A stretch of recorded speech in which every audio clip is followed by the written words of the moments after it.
ഓം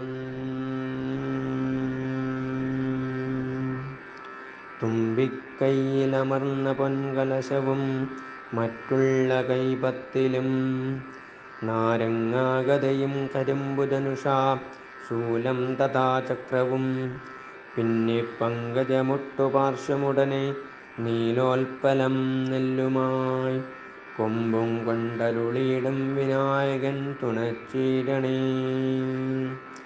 ഓം ഗണാനാം ത്വാം ഗണപതിം ഹവാമഹേ കവിം കവീനാമുപമശ്രവശ്രവം ജ്യേഷ്ഠരാജം ബ്രഹ്മണാം ബ്രഹ്മണസ്പതിം ആനശൃണ്വന്നോതിഭിः सीदसादनम्. ഓം ഉത്തിഷ്ഠ പുരുഷ ഹരിപിംഗളലോഹിതാക്ഷ ധനധാന്യരത്നസമൃദ്ധിന്മേം ദേഹി ദദാവയ സ്വാഹാ. ഓം ഗം ഗണപതയേ നമഃ.